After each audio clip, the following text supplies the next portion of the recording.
Hello and welcome to Daily Affairs. तो countries of the world series में आज हम लोग बात करेंगे सूडान कंट्री के बारे में। तो सूडान कंट्री की जो ऑफिशियल नेम है वो है द रिपब्लिक ऑफ सूडान, और इसकी जो नेबरिंग कंट्रीज है वो है Chad, Libya, Egypt, Eritrea, South Sudan और इथोपिया इसकी नेबरिंग कंट्रीज है। और इसकी छोटी सी कोस्ट लाइन भी है वो है रेड सी में। यहाँ आप देख सकते हैं इसकी छोटी सी कोस्ट लाइन ये यहाँ पे है। और अगर हम इसकी कैपिटल को देखें तो इसकी कैपिटल है खार्तूम। यहाँ आप देख पा रहे ये है खार्तूम, जो कि एकदम मिडिल में लोकेटेड है सूडान की। और इसकी जो पॉपुलेशन है वो है 4 करोड़, और ये 33rd पॉपुलस कंट्री है वर्ल्ड की, और ये अफ्रीका की 11th पॉपुलस कंट्री है।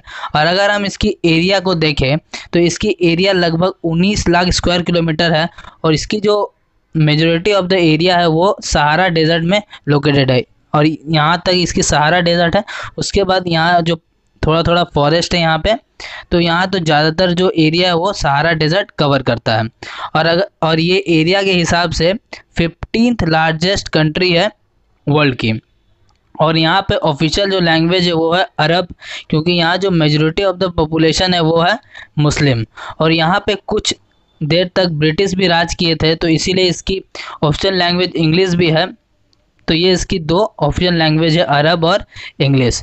और यहाँ जो एथनिक ग्रुप्स रहती है वो है सूडानीज अरब, जो कि 70% है।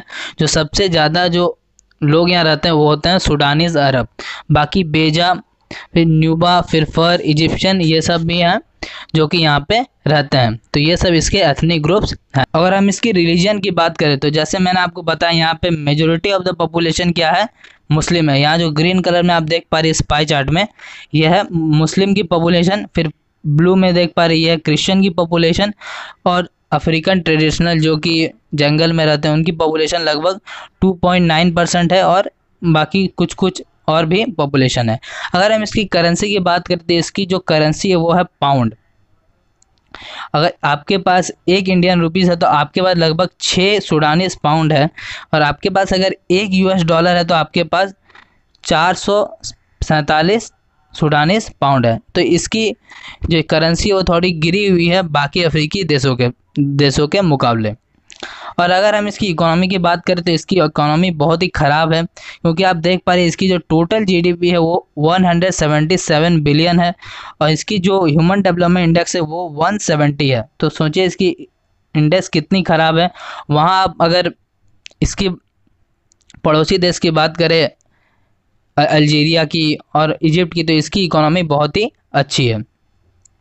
तो यहाँ पे बहुत ही लार्ज स्केल में मिनरल पाया जाता है, और इसे मिनरल कहाँ एक्सपोर्ट करता है, चाइना, इंडिया, यूएस, ये सब यहाँ से बहुत ही लार्ज स्केल में यहाँ से मिनरल ले जाते हैं। तो यहाँ पे जो मेजोरिटी में मिनरल पाए जाते हैं वो है copper, cobalt, gold, tin, iron. तो ये सब बहुत ही लार्ज स्केल में यहाँ पाया जाता है। और ये कंट्रीज जो साउथ एशिया के हैं और वेस्टर्न कंट्रीज़ हैं वो बहुत ही लार्ज स्केल में इसे ले जाते हैं, क्योंकि ये जो अफ्रीका कॉन्टिनेंट है वो मिनरल रिच कंट्री है।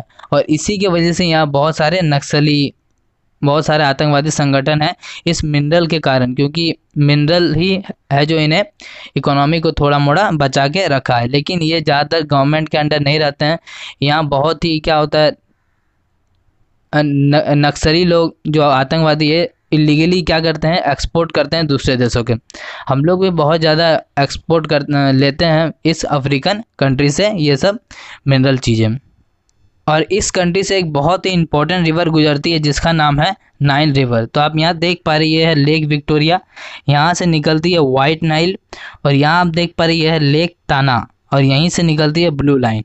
और ये ब्लू लाइन, नाइल और वाइट नाइल जाके मिलती है खार्तूम में, और खार्तूम किसका कैपिटल है, सूडान का कैपिटल है। इसके बाद ये इजिप्ट में बह के चल जाती है। तो ये बहुत ही इंपॉर्टेंट रिवर है सूडान, पूरे सूडान कंट्री के लिए, क्योंकि इसकी जो पॉपुलेशन है वो इसी नदी किनारे ज़्यादातर बसी हुई है। क्योंकि आगे तो आपको पता होगा कि सहारा डेजर्ट स्टार्ट हो जाता है, तो यही एक नदी है जो सूडान के पीपल को लार्ज स्केल में पानी पहुंचाती है।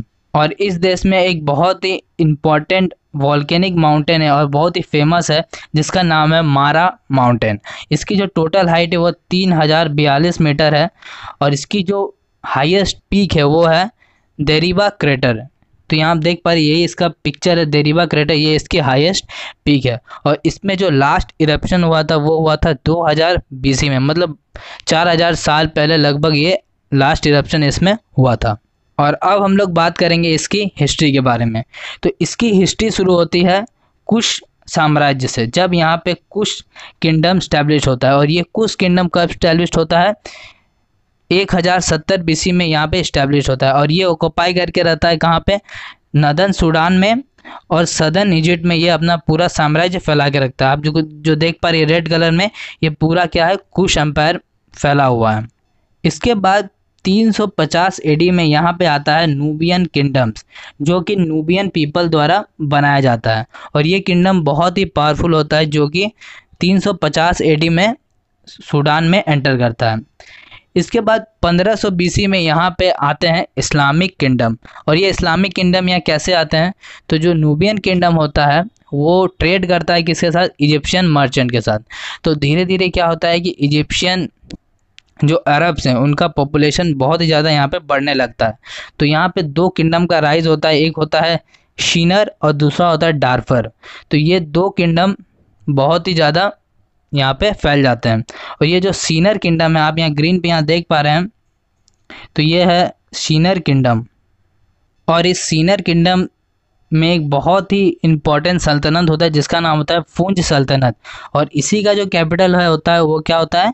सीनर। तो ये इसका बहुत ही इम्पोर्टेंट इस्लामिक किंगडम था, जो कि यहाँ पे इस्लाम के पॉपुलेशन को बढ़ाता है।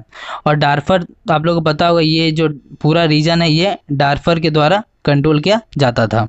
इसके बाद 1821 में जब कि ऑटोमन एम्पायर इजिप्ट तक पहुंच जाते हैं, तो उसके बाद ये चाहते हैं कंट्रोल करना किसको?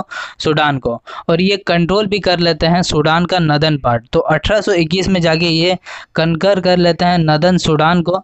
और इनके जो लीडर होते हैं वो होते हैं मोहम्मद अली पूशा, जो कि इजिप्शियन के एक एडमिनिस्ट्रेटर होते हैं, वो इस पर अटैक करते हैं। और ये एक बन जाता है ऑटोनॉमस रीजन किसका? ऑटोमन एम्पायर का। और ये जब यहाँ पे आते हैं तो बहुत सारे अच्छे काम करते हैं, जैसे कि ये स्लेवरी को स्टॉप करते हैं, फिर इनके इकोनॉमी को अच्छा करते हैं। लेकिन ये एक ही चीज़ यहाँ पे ख़राब करते हैं, वो है वो अपना रिलीजन ज़बरदस्ती लोगों पे थोपने की कोशिश करते हैं। तो इसके वजह से क्या होता है? 1881 में यहाँ पे एक रिवोल्ट हो जाता है ऑटोमन एम्पायर के विरुद्ध। और इसको बहुत ही फेमस नाम से जाना जाता है महादिस्ट रिवोल्यूशन। और ये एक बहुत ही खतरनाक लड़ाई था किसके बीच में? ऑटोमन एम्पायर और सूडानीस पीपल के बीच में। इसमें बहुत सारे लोगों की जान जाती है।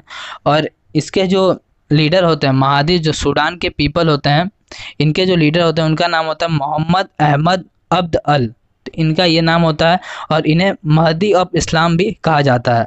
और ये लड़ाई करते हैं किसके साथ? इजिप्ट के फोर्सेस का, जिनका सपोर्ट होता है ब्रिटेन का। तो ब्रिटेन का भी सपोर्ट होता है और इजिप्ट का भी इसके पास सपोर्ट, दोनों मिल के सूडान पे अटैक करते हैं।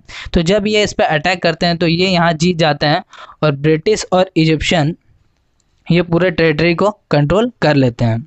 लेकिन ये जो रेवोल्यूशन है ये धीरे धीरे क्या होता है? अलग देशों में पहुँच जाता है, जैसे इरित्रिया, इथोपिया, उगांडा तक ये रेवोल्यूशन पहुँच जाता है। लेकिन 1889 में यहाँ एक इम्पॉर्टेंट घटना होती है। और इसके बाद ये उस टाइम तो इसे क्या कहा जाता था? एंग्लो इजिप्शियन सूडान कहा जाता था। क्यों? क्योंकि यहाँ पे ब्रिटेन भी था, इजिप्शियन भी था, सूडान भी था। लेकिन यहाँ क्या होता है? इजिप्शियन रिवोल्यूशन होता है, आप लोगों को पता होगा इजिप्शियन रिवोल्यूशन। मैं इसको कवर करूँगा एक नए सेपरेट वीडियो में, तो उसमें मैं बताऊँगा ये इजिप्शियन रिवोल्यूशन क्या होता है। तो अभी आप बस जान लीजिए कि इजिप्शियन रिवोल्यूशन के बाद यहाँ पे इजिप्ट जो होता है वो इस देश से बाहर निकल जाता है, क्योंकि इसे अपने देश को संभालना पड़ता है, इसलिए उनको बहुत ही ज़्यादा फोर्सेस की ज़रूरत पड़ती है। तो इसीलिए इनके बीच में एक एग्रीमेंट होता है यूके, इजिप्ट और सूडान के बीच में। और इसमें क्या होता है कि सूडान को इंडिपेंडेंस मिल जाता है 1956 में। तो 1956 में सूडान इंडिपेंडेंट बन जाता है और ये एक रिपब्लिक स्टेट भी बन जाता है। तो इसके बाद इसका नाम हो जाता है द रिपब्लिक ऑफ सूडान। लेकिन आज़ादी मिलने से इनकी प्रॉब्लम ख़त्म नहीं होती है। आज़ादी मिलने के बाद यहाँ पे एक बहुत ही बड़ी समस्या खड़ी हो जाती है सिविल वॉर की। तो ये सिविल वॉर क्यों होता है? कि आप लोगों को पता होगा कि ब्रिटिश के अंडर होता है कौन, सूडान। जब यहाँ पे ब्रिटिश के अंडर होता है तो नदर्न पार्ट होता है जो कि अभी सूडान है, तो यहीं पे जो इलाइट्स होते हैं वो ज़्यादातर क्या करते हैं, एडमिनिस्ट्रेशन को कंट्रोल करते हैं। और जो सदर्न पार्ट होता है वो उससे ज़्यादा कुछ नहीं मिलता, वहाँ के लोगों को ज़्यादा अपॉइंटमेंट नहीं होता है हाई पोस्ट में, जिससे कि जो सदर्न सूडान के लोग हैं उनकी आवाज़ सुनी जा सके। तो इसीलिए जो सदर्न सूडान होता है और नदर्न सूडान होता है, इनके बीच में लड़ाई होता है 1955 में, और ये लड़ाई 17 साल तक चलता है। तो आप समझिए एक कंट्री इंडिपेंडेंस के बाद 17 साल तक सिविल वॉर में रहा, तो वो कैसे अपने आप को डेवलप करेगा। लेकिन ये था फर्स्ट सूडानी सिविल वॉर 1955 से 1972 तक। लेकिन यहीं पे ख़त्म नहीं होता ये सिविल वॉर। इसके बाद जब ये सिविल वॉर ख़त्म करने के लिए ट्रीटी साइन करने वाले होते हैं, लेकिन ये ट्रीटी साइन नहीं हो पाता है, तो इसके कई साल बाद यहाँ फिर और एक बार एक सिविल वॉर स्टार्ट होता है जिसका नाम होता है द सेकेंड सूडानी सिविल वॉर। और ये सिविल वॉर दुनिया में सबसे लंबे समय तक चलने वाला सिविल वॉर बन जाता है। और ये 1983 से लेके 2005 तक ये सिविल वॉर चलता है। और ये सिविल वॉर लड़ता है कौन, एक तरफ रहता है सेंट्रल सूडानीज गवर्नमेंट जो कंट्रोल करता है सूडान को, अभी जो कंट्रोल कर रहा है सूडान को, और एक तरफ होता है साउथ सूडान के जो पीपल होते हैं जिसकी आर्मी होती है वो। तो इसके बाद ये कंट्री बहुत ही ज़्यादा डिस्टेबल हो जाता है, और इसी के बीच में एक बहुत ही बुरी तरीके से एक जेनोसाइड किया जाता है डार्फर पीपल पे। तो यहाँ पे बहुत ज़्यादा रेप्स, मर्डर्स बहुत ही लार्ज स्केल में किया जाता है। अगर किसी को भी देखा जाएगा रोड में कि ये डार्फर है, ये बिलोंग करता है फर वहाँ पे कोई ट्राइब्स था, फर, फिर मसालित, फिर जागवा JZAGHAW है।